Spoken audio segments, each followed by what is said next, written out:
रात दिल्ली एनसीआर में महसूस हुए भूकंप के तेज झटके। रिक्टर स्केल पर 4.3 रही तीव्रता। दहशत में घरों से बाहर निकले लोग। सुबह 5:36 पर आया भूकंप। दिल्ली के आसपास ही बताया जा रहा केंद्र और सीसीटीवी में कैद हुआ भयंकर भूकंप। दिल्ली एनसीआर में भूकंप के तेज झटके महसूस किए गए। रिक्टर स्केल पर 4.3 रही तीव्रता। दहशत में घरों से बाहर निकले लोग और सुबह 5:36 पर भूकंप आया। दिल्ली के आसपास का बताया जा रहा केंद्र और ऐसे में सीसीटीवी कैमरों में भूकंप कैद हुआ।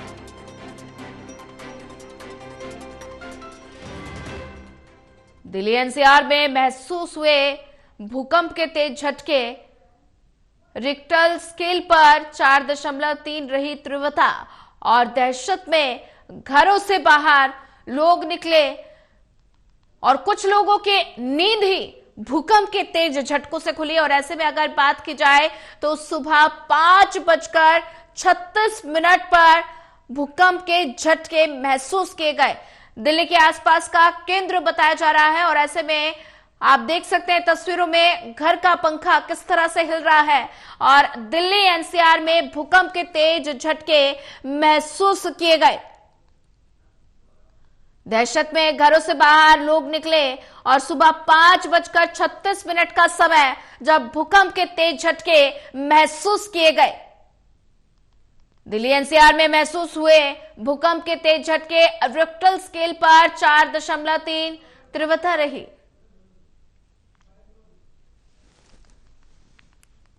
मेरा अजय कुमार नाम है। नीति खंड फर्स्ट में हाथी पार्क के पास मकान है। भूकंप आया 5:36 पे और एकदम से जैसे ट्रेन का डब्बा हिलता है इस तरीके से उसमें वाइब्रेशन हुई। मकान में पूरी छत हिल गई। क्या भूकंप आया जी? भूकंप आया जी 5:36 पे बहुत तेज गति से। कहाँ रहते आप लोग? इंदिरापुरम में। काफी डर लगा जी, पूरी बिल्डिंग बाहर आ गई। दिल्ली एनसीआर के लोग आज सुबह उस वक्त अचानक जाग गए जब बिल्डिंगें तेज तेज करके हिलने लगी, घर की खिड़कियां हिलने लगी। यानी कि सुबह के वक्त तेज भूकंप के झटके महसूस किए गए। मैं दिल्ली एनसीआर के गाजियाबाद शहर में मौजूद हैं। तस्वीरें आप देख सकते हैं कि किस तरह से जो लोग हैं वो अपनी बिल्डिंगों के बाहर हैं और सुरक्षा के चलते हुए सभी लोग हाई राइज जो बिल्डिंग है उनसे नीचे आ गए हैं। चूंकि भूकंप के झटके थे वो काफी तेज महसूस किए जा रहे थे। इन लोगों से बातचीत करेंगे कि आखिर किस तरह से भूकंप के झटके महसूस किए गए। आपका नाम जानना चाहेंगे? मेरा नाम रितु है। हाय गाइज, आज इतना तेज भूकंप आया था कि पूरी बिल्डिंग हिलने लगी थी। मैं तैयार हो रही थी ड्यूटी जाने के लिए तो मैं डर से इतना तेज कपाई। पंखा भी बहुत तेज हिलने लगा था और डर से भी बहुत हार गई थी। तो काफी तेज लोगों में डर और दहशत का माहौल हुआ जी। किस समय भूकंप आया, क्या जानकारी आपको? लगभग 5:36 हो रहे थे।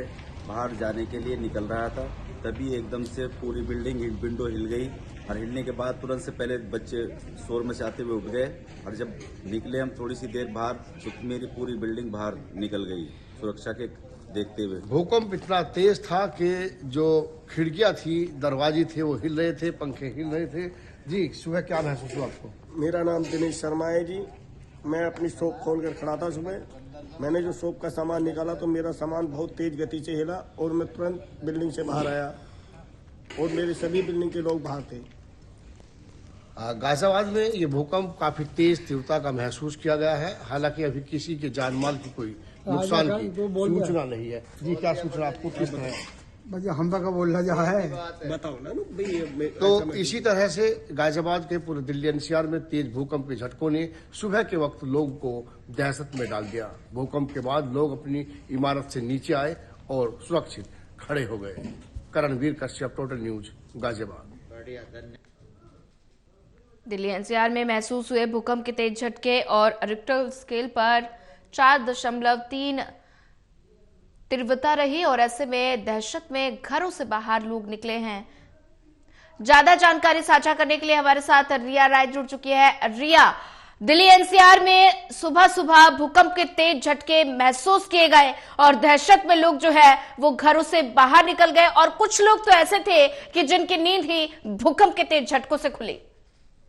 जी बिल्कुल, देखिए सोनिया, जिस तरह से आज पूरे दिल्ली एनसीआर में भूकंप के जो झटके महसूस किए गए उसके बाद से लोगों के बीच में काफ़ी ज़्यादा दहशत है, क्योंकि कई सेकंड जो है भूकंप का प्रभाव रहा, जिससे कि ना सिर्फ इमारतें हिली बल्कि इमारतों के अंदर जो लोग रहते हैं वो भी हिले और साथ ही साथ में जो सामान था वो भी नीचे गिरा। ऐसे कई सारी जो वीडियोज हैं वो सामने आ रही हैं और कुछ ऐसी फुटेज भी हैं जिनमें सीसीटीवी कैमरे में ये साफ देखा जा सकता है कि कई सेकंड तक जो इमारतें हैं वो पूरी जड़ से हिलती हुई नजर आई। यानी कि ये आप कह सकती हैं कि दिल्ली एनसीआर में कई सालों बाद एक ऐसा भूकंप नजर आया है जिससे कि दहशत में लोग चले गए और जैसे ही भूकंप आया अपने घरों से बाहर काफी सुरक्षित तरीके से खड़े होते नजर आए। हालांकि अगर हम बात करें भूकंप की, ये कब आया, तो लगभग 5:36 का वो समय था जब ये भूकंप आया और काफी तीव्रता के साथ आया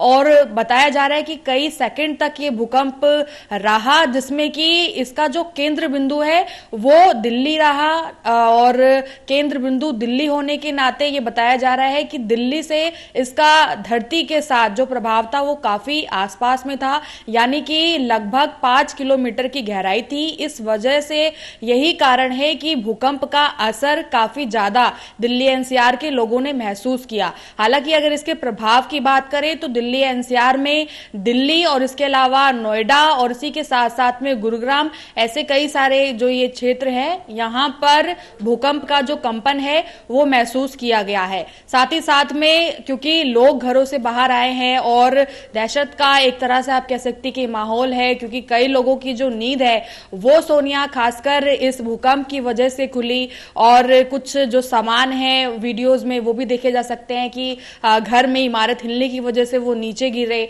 तो ऐसे में लोगों का ये कहना है कि काफी लंबे समय बाद उन्होंने इस तरह के भूकंप को महसूस किया है।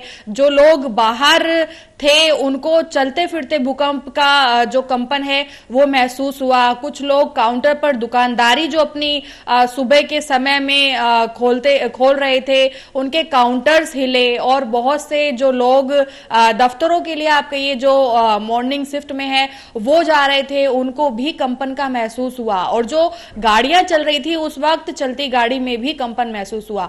यानी कि ये कहा जा सकता है कि दिल्ली एनसीआर में काफी लंबे समय के बाद इस तरह का जो भूकंप है वो नजर आया।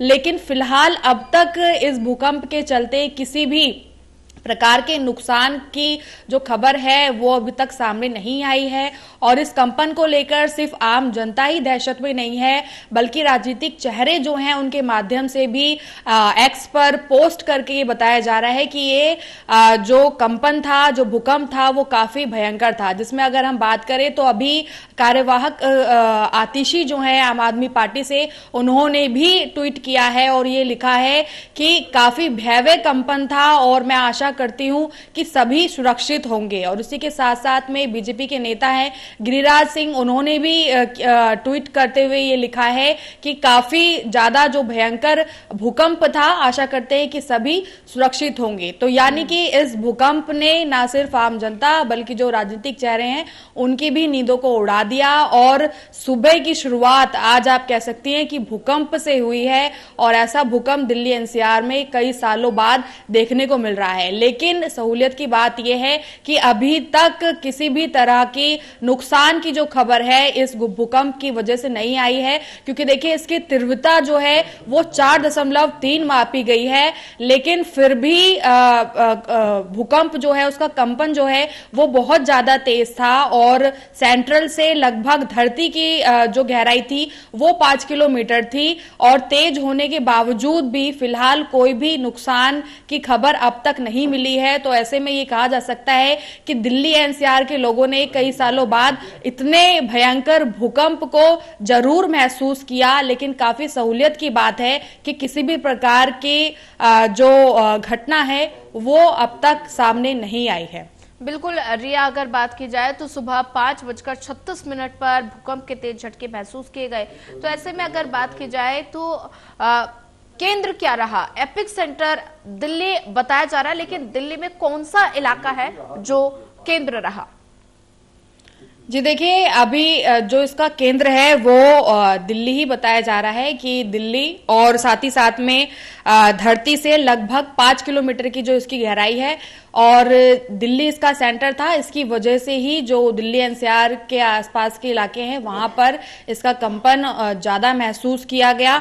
और इसके अलावा ये भी है कि भूकंप के झटके न सिर्फ दिल्ली में बल्कि नोएडा, गाजियाबाद और गुरुग्राम समेत अलग अलग इलाकों में महसूस किए गए। तो काफी भयंकर भूकंप होने के चलते फिलहाल जो लोग हैं वो काफी ज्यादा दहशत में हैं, क्योंकि कई लोगों ने बयान देते हुए ये कहा है कि इससे पहले इस तरह का जो भूकंप है वो महसूस नहीं किया गया था। और एक तरह से जैसे ही उन्होंने कंपन को महसूस किया वो अपने घरों से बाहर आ गए और सुरक्षित तरह से वो बाहर खड़े रहे। फिलहाल कई सेकंड का ये भूकंप था तो धरती में काफी ज्यादा कंपन हो रहा था और कुछ ऐसी सीसीटीवी फुटेज भी है जो सामने आई जिनमें कि साफ ये नजर आ रहा है कि जो इमारत है जो काफी मजबूत तरीके से बनी है वो भी काफी तेज हिल रही थी। तो ऐसे में ये आप जरूर कह सकती हैं कि एक दहशत वाली जो सुबह है वो भूकंप के चलते दिल्ली एनसीआर के लोगों ने आज देखी। और लेकिन फिलहाल किसी घटना के ना होने के कारण आप कह सकते हैं कि इससे काफी ज्यादा जो राहत है वो मिली, लेकिन फिर भी दहशत जो है वो अभी भी लोगों में बरकरार है। जी रिया, ज्यादा जानकारी साझा करने के लिए आपका धन्यवाद।